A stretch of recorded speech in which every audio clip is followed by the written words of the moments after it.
दोस्तों नमस्कार। दाल में कुछ काला है या पूरी दाल ही काली है, ये मौजूदा दौर में कहना बड़ा मुश्किल है। और ये बात मैं नहीं कह रहा, बल्कि ये बात ऑडिटिंग से जुड़े हुए मामले पर, खास करके इस देश में ऑडिटिंग को लेकर, कॉरपोरेट ऑडिटिंग को लेकर जो प्रथा है, जो व्यवस्था है, जिस तरह के फ्रॉड पहले सामने आते रहे हैं, उसे देखते हुए नेशनल फाइनेंशियल रिपोर्टिंग अथॉरिटी यानी NFRA भी कह रहा है। NFRA का साफ साफ कहना है कि मौजूदा दौर में अडानी ग्रुप की 5 कंपनियां, जी हां, ये मोटे तौर पर कहें तो 6 कंपनियां, लेकिन फिलहाल 5 कंपनियां, Adani power, Adani green energy, Adani Wilmer, और अडानी ने जिस ACC सीमेंट का अधिग्रहण किया वो, और अडानी ने जिस अंबुजा सीमेंट का अधिग्रहण किया वो, ये इन 5 कंपनियों की ऑडिटिंग करने वाली फर्म SR बाटली बोई को साफ साफ कहा है कि उसकी ऑडिटिंग की जांच करने की जरूरत है। उसके ऑडिटिंग के सारे जो भी रिकॉर्ड्स हैं उसे सीधे सीधे NFRA ने अपने सामने पेश करने का आदेश दिया है। और इस तरह की खबरें जब सामने आई है तो मौजूदा दौर में गौतम अडानी की कंपनियों में 50% से ज्यादा का रोजगार रखने वाली ये 5 कंपनियां, और मोटे तौर पर कहें तो एक ऐसी कंपनी जिसकी SR बाटली बोई ऑडिटिंग 2017 तक कर रही थी, उसमें खासकर अडानी पोर्ट्स और अडानी स्पेशल इकोनॉमिक जोन का मामला था, उसके भी 2017 तक के जो डेटा है, खासकर 2014 के बाद से, तो इन सभी कंपनियों में साफ साफ कहा गया है NFRA की तरफ से कि अडानी ग्रुप की ऑडिटिंग करने वाली SR बाटली बोई सारे रिकॉर्ड प्रस्तुत करे। और 2014 के बाद से रिकॉर्ड प्रस्तुत करने को यदि NFRA कह रहा है तो जरा इसके मायने को समझते हैं। मायने दरअसल ये है कि 2014 में नरेंद्र मोदी केंद्र की सत्ता में आए, और नरेंद्र मोदी सत्ता में कैसे आए? अडानी के जहाज का इस्तेमाल पूरे देश में घूमने के लिए किया, अडानी के एरोप्लेन से पूरे देश का दौरा उन्होंने किया। और उस दौर में, और उस दौर के बाद जिस रफ्तार से अडानी ग्रुप की परिसंपत्तियां बढ़ी वो किसी से छिपा हुआ नहीं है कि उस दौर में तकरीबन 40,000 करोड़ रुपए की कंपनी मानी जाने वाली अडानी ग्रुप आज कहां पहुंच गया, ये बात किसी से छिपी हुई नहीं है। दुनिया की बड़ी कंपनियों में आज की तारीख में अडानी ग्रुप की लिस्टिंग है, लेकिन इतना बड़ा उछाल महज 8-9 सालों में कैसे आया? क्या ये ऑडिटिंग का कोई फ्रॉड है? मैं कतई नहीं कह रहा कि ऑडिटिंग का फ्रॉड हो सकता है या गारंटेड फ्रॉड है, लेकिन यदि कोई फ्रॉड की गुंजाइश NFRA को दिख रही है तो उसकी जांच की जो सिफारिश NFRA ने, उसकी ऑडिटिंग रिपोर्ट को मांगने की जो जरूरत NFRA को पड़ी है, खासकर SR बाटली बोई की तरफ से, वो यूं ही नहीं है, अनायास ही नहीं है। और NFRA को लेकर के यदि सवाल उठने लगे और NFRA कौन सी संस्था है उसको लेकर के यदि चर्चाओं का दौर गर्म हो जाए तो मौजूदा दौर में आपके सामने NFRA की मौजूदा स्थिति को भी स्पष्ट कर देते हैं। 2013 के कंपनीज एक्ट के तहत 2018 में भारत में ऑडिटिंग फर्म्स के ऊपर NFRA का गठन किया गया, उनकी रेगुलेटिंग संस्था के तौर पर गठन किया गया कि कौन सी कंपनी ऑडिटिंग कर सकती है, कौन सी कंपनी ऑडिटिंग करने के लिए मिसफिट है, यानी वो ऑडिटिंग का काम नहीं कर सकती। इस मकसद से NFRA का, नेशनल फाइनेंशियल रिपोर्टिंग अथॉरिटी का गठन किया गया। तो इस NFRA ने, जिसका गठन 2018 में किया गया, और इसकी जरूरत दरअसल इसलिए समझी गई कि चाहे जो भी दुनिया भर की बड़ी ऑडिटिंग फर्म हो, चाहे वो डेलाइट हो, चाहे वो अर्नेस्ट एंड यंग हो, चाहे वो कोई दूसरी तीसरी कंपनियां हो, कोई भी कंपनी भारतीय कानूनों के मुताबिक भारत में ऑडिटिंग का काम नहीं कर सकती, लेकिन वो अपने हिसाब से अपने यहां लिस्टेड करती है ऑडिटिंग कंपनियों को कि कौन सी कंपनी ऑडिटिंग करने के सर्वथा योग्य है और कौन सी कंपनी ऑडिटिंग करने के लिए योग्य नहीं है, या ऑडिटिंग करने के लिए उसकी क्षमता उतनी नहीं है, और इस लिहाज से उसने अलग अलग एक कैटेगरी बना रखी है ऑडिटर्स की। उसमें भी ऑडिटर्स की जो अलग अलग कंपनी बनाई है, उन कंपनियों की यदि बात करें तो सीधा सीधा मतलब यह होता है कि SR बाटली बोई, जिसके सहारे अडानी की वर्तमान में 5 कंपनियां, और इसके पहले एक और कंपनी का जो ऑडिटिंग चल रहा था 2017 तक, और वर्तमान की 5 कंपनियों की जो ऑडिटिंग चल रही है, उस कंपनी को नॉन ऑडिट सर्विसेज के तौर पर अर्नेस्ट एंड यंग ने अपने यहां लिस्टेड किया हुआ है। अर्नेस्ट एंड यंग, बताने की जरूरत नहीं है कि दुनिया की कितनी बड़ी ऑडिटिंग कंपनी है, और उसको नॉन ऑडिट सर्विसेज के लिए यदि अर्नेस्ट एंड यंग ने SR बाटली बोई को रजिस्टर्ड कर रखा है और वो कंपनी अडानी की ऑडिटिंग कर रही है, तो ये बहुत कमाल की बात है, अनोखी बात है कि दुनिया में दूसरे तीसरे नंबर का माने जाने वाला कॉरपोरेट एक ऐसी कंपनी से ऑडिट करवा रहा है जिसे नॉन ऑडिट सर्विसेज के तहत जिसका रजिस्ट्रेशन किया गया, जिसकी लिस्टिंग अर्नेस्ट एंड यंग में है। तो ये सारे सवाल ऐसे सवाल हैं जिस सवाल के ऊपर मौजूदा दौर में चर्चा जरूरी हो जाती है। और यही कारण है कि जिस एनएफआरए का गठन नरेंद्र मोदी सरकार के दौर में हुआ, एक स्वायत्त रेगुलेटर के तौर पर, स्वायत्त संस्थान के तौर पर जिसका गठन किया गया, उसने ही अडानी ग्रुप के आधे से ज्यादा बिजनेस वाली 5 कंपनियों की ऑडिट रिपोर्ट को हासिल करने के लिए सीधे सीधे एसआर बाटली बोई को निर्देश जारी करने की नौबत तक उसे आ गई। ये खबर ब्लूमबर्ग में छपी है, ये खबर द हिंदू बिजनेस लाइन में छपी है, तमाम जगहों पर जिस प्रकार की खबरें छपी है। और उसके बाद जो हालात बने हैं, यदि उन हालातों पर हम गौर करें तो मौजूदा दौर में सत्ता और अडानी, सत्ता के साथ अडानी का जुड़ाव, जिस तरह से राहुल गांधी हमलावर है, जिस तरह से राहुल गांधी अडानी ग्रुप को लेकर, चाहे मामला कोयले के आयात का हो, चाहे मामला बिजली बिलों का हो, उत्तर प्रदेश जैसे राज्य में बिजली मीटर लगाने का मामला रहा हो, एक दौर में रहा था जो अब नहीं है, और इसके साथ साथ कुछ दूसरे बिजनेस का मामला हो, इन तमाम मामलों पर जिस तरह से सवाल उठते रहे हैं और उन सवालों के ऊपर सुप्रीम कोर्ट तक को कई बार टिप्पणियां करने की नौबत आ गई है, सेबी को जांच बिठानी पड़ी है, और उसमें मामला कहीं ना कहीं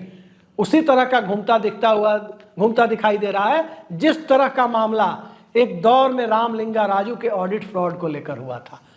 किस तरह से भारत की एक जानी मानी company, computer company, software company Satyam computer के मालिक रामलिंगा राजू सड़क पर आ गए थे। रामलिंगा राजू की सत्यम कंप्यूटर को अंततः महिंद्रा ग्रुप को टेक ओवर करना पड़ा था, तब जाकर सत्यम ग्रुप की तो नाक बची थी, सत्यम की नाक बची थी, लेकिन सत्यम के मालिक रामलिंगा राजू की क्या हालत हो गई वो सबको पता है। और रामलिंगा राजू की हालत के साथ पीडब्ल्यूसी नाम की जो कंपनी थी, ऑडिटिंग कंपनी, जो उनकी कंपनी की ऑडिटिंग करती थी, उसकी क्या हालत हो गई, उसकी क्रेडिबिलिटी को कितना बड़ा नुकसान पहुंचा, ये भी बताने की जरूरत नहीं है। सबको पता है कि पीडब्ल्यूटी की ऑडिटिंग की क्रेडिबिलिटी रसातल में पहुंच गई थी।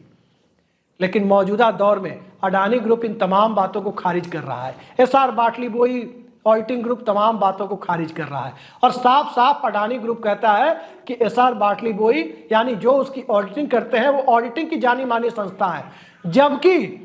ऑडिटिंग की जानी मानी संस्था जिसे बताया जा रहा है उसे नॉन ऑडिट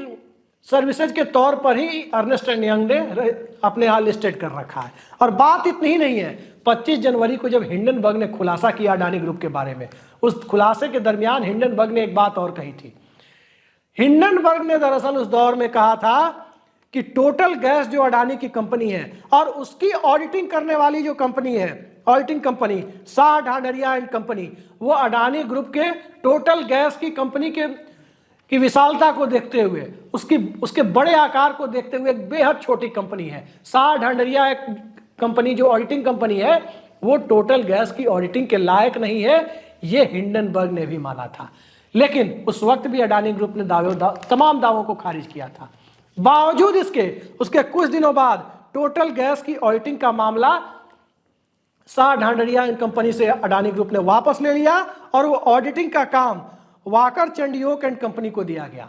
तो वाकर चंडियोक एंड कंपनी एक नई कंपनी को अडानी ग्रुप ने हायर किया टोटल गैस की ऑडिटिंग के लिए, और तब जाकर के उस दौर में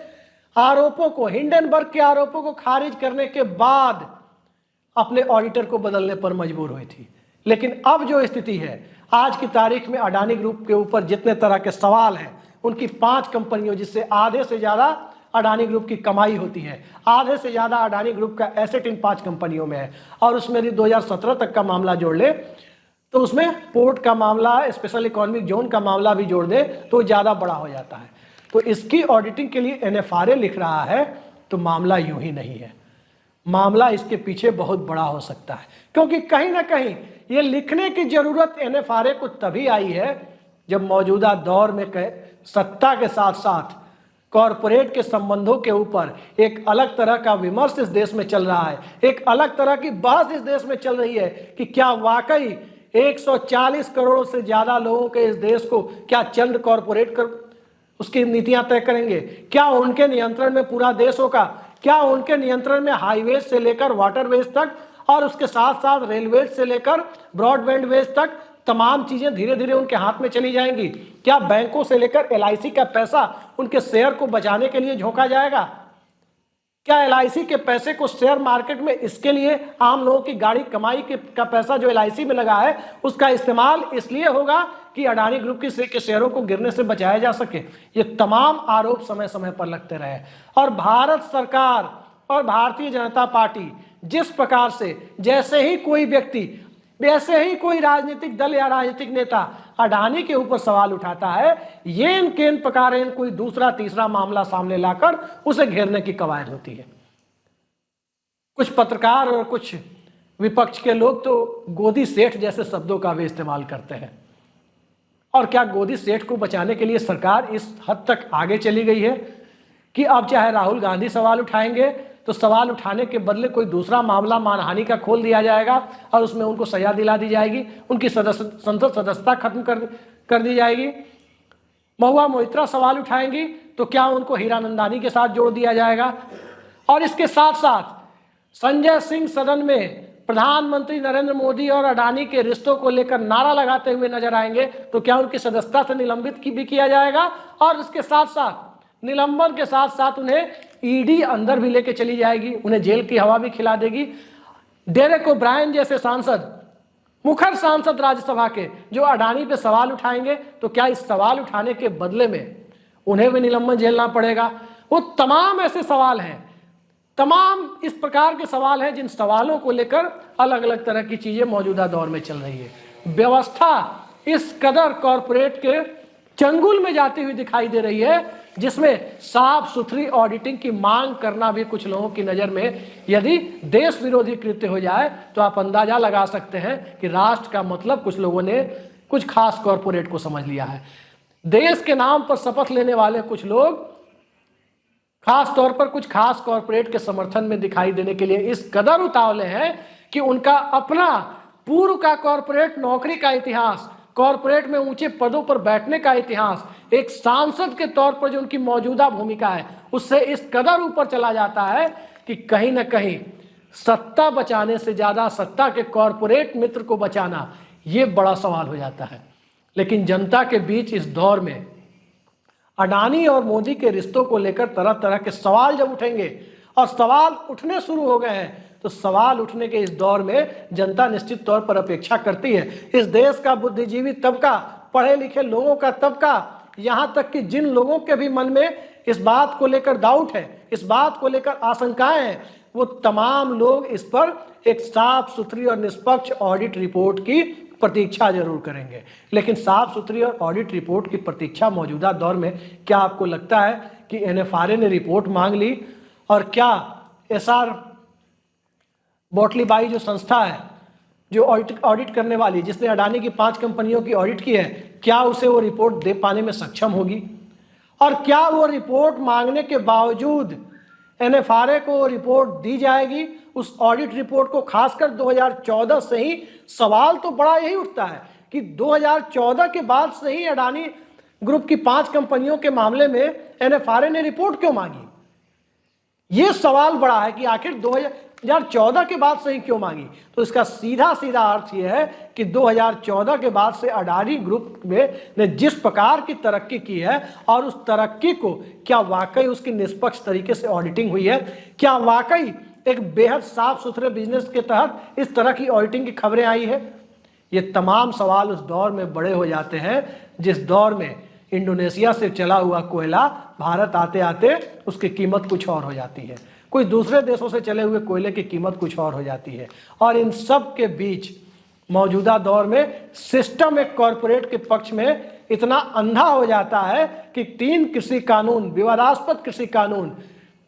कॉरपोरेट के पक्ष में बनाए जाते हैं। 13 महीने इस देश का किसान दिल्ली को चारों तरफ से घेर कर सड़कों को जाम कर बैठा रहता है। 700 से ज्यादा किसानों की जान चली जाती है। किसानों के ऊपर थार चढ़ा देने जैसी घटनाएं भी इस देश में होती है। और उस दौर के बाद जब अंततः लोकशाही के बीच जाने की नौबत आती है, उत्तर प्रदेश का महत्वपूर्ण चुनाव सामने आता है, तो एक बेहद पवित्र, जी हां, प्रधानमंत्री के शब्दों में उस बेहद पवित्र किसान बिल को अंततः प्रधानमंत्री वापस लेने पर मजबूर हो जाते हैं। क्योंकि उत्तर प्रदेश नहीं आएगा तो दिल्ली आने की संभावना खत्म हो जाएगी। और इन सब के बीच एक नई कवायद चलती है कि ये बार बार चुनाव में जाने की वजह से जनता के सामने झुकना पड़ता है, तो क्यों ना वन नेशन वन इलेक्शन का सिगुफा छेड़ दिया जाए कि इससे खर्च बढ़ता है। सवाल खर्च बढ़ाने का नहीं, बल्कि वन नेशन वन इलेक्शन के पीछे जो असली मंशा है, वो मंशा दरअसल ये है कि कॉर्पोरेट फ्रेंडली नीतियां बनाते रहो। आखिर एक ही बार तो जनता के पास जाना पड़ेगा, बार बार अलग अलग राज्यों में नहीं जाना पड़ेगा और जनता के सवालों का जवाब नहीं देना पड़ेगा। कॉर्पोरेट फ्रेंडली नीतियां एक बार बना देने के बाद 5 साल बाद ही सीधे जवाब देने जाना पड़ेगा, जिस वजह से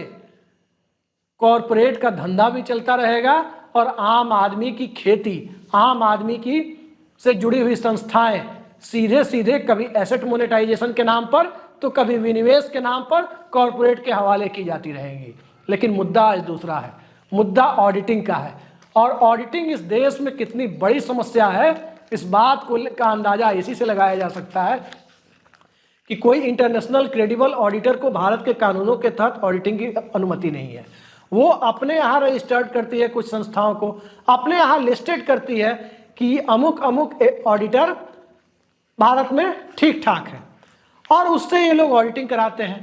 सरकारी ऑडिटिंग के लिए सीएजी है, लेकिन इस देश में तो सीएजी ने भी एक गलत अनुमान के आधार पर सार्वजनिक रूप से माफी मांगी है। उससे एक सरकार चली गई, एक सरकार की बदनामी तक हो गई। लेकिन क्या सरकारी क्या प्राइवेट, सीएजी की जैसी संवैधानिक संस्था की अभी भी काफी इज्जत बची हुई है। विनोद राय के द्वारा माफी मांगने के बावजूद इज्जत बची हुई है। लेकिन मौजूदा दौर में प्राइवेट ऑडिटिंग कैसे होती है, इस देश का 99% आदमी नहीं जानता कि एक व्यक्ति के पास 40,000 करोड़ रुपए से महज 8-9 सालों में 10 लाख करोड़ का साम्राज्य कैसे खड़ा हो जाता है, इसकी ऑडिटिंग कैसे होती है और ऑडिटिंग कितनी निष्पक्ष होती है। इसी मामले में एनएफआरए ने जो सवाल उठाए हैं, मौजूदा दौर में हालात ऐसे बन गए हैं कि इस दौर में यदि सत्ता ने गोदी सेठ को बचाने की कोशिशें की तो कहीं ना कहीं आगामी चुनाव में सत्ता भी डूब सकती है। इतना बड़ा सवाल एनएफआरए ने उठा दिया है, और एनएफआरए में कोई विपक्ष का आदमी नहीं बैठा है, मोदी सरकार के द्वारा क्रिएट की गई संस्था है। उसने इतना बड़ा सवाल उठा दिया है, इतनी बड़ी रिपोर्ट मांग ली है कि उस रिपोर्ट के सहारे इस देश में साफ लोगों के सामने आ जाएगा कि किस तरह से कॉर्पोरेट ऑडिटिंग हो रही है। रुचि का विषय सिर्फ इतना है कि जो रिपोर्ट 2014 से अब तक की ऑडिटिंग की अडानी की 5 कंपनियों की जो रिपोर्ट मांगी गई है, क्या वाकई उसे दी जाएगी? क्या एसआर बोटली बाई वाकई उसे रिपोर्ट देगा, या कोई बहाना बनाएगा, या अंततः कोई ऐसा बिल सरकार संसद में लेकर तो नहीं आ जाएगी जिससे एनएफआरए के अधिकारों में ही कटौती कर दी जाए? यह भी एक बड़ा सवाल है, और आगामी संसद सत्र में इस पर भी लोगों की नजर बनी रहेगी कि उसके अधिकारों में कटौती के लिए भी कोई कानून तो नहीं आ रहा। तो देखते हैं आने वाले वक्त में क्या होता है। लेकिन एक परिस्थिति ऐसी जरूर पैदा हो गई है कि सत्ता और कॉरपोरेट के संबंधों के बीच में यदि ऑडिटिंग का मामला यदि बीच में सामने आ रहा है, और इस पर यदि बचाव की मुद्रा में किसी भी पार्टी की कोई भी सत्ता यदि किसी भी कॉरपोरेट की ऑडिटिंग की निष्पक्षता के मामले में लीपापोती कराने में अपनी तरफ से आगे बढ़कर कोई कदम उठाने की कोशिश करती है, तो वो सत्ता चाहे किसी पार्टी की हो, जनता की नजरों से इन चुनाव के मौके पर गिर जाएगी। और इस बात का डर सत्ता को भी है, इस बात का डर राजनेताओं को भी है। लेकिन मौजूदा दौर में एनएफआरए को कोई डर है, लगता नहीं है। आने वाले वक्त में होगा, डर होगा या नहीं होगा, इस बारे में हम कुछ नहीं कर सकते। लेकिन देखते हैं चुनावी साल में एनएफआरए ने जिस प्रकार का एक मजबूत रवैया दिखाया है, जिस मजबूती से अडानी ग्रुप की 5 कंपनियों की ऑडिट रिपोर्ट तलब कर ली है, उसका नतीजा आने वाले वक्त में क्या होगा, ये देखना बड़ा दिलचस्प होगा। फिलहाल के लिए इतना ही। नमस्कार।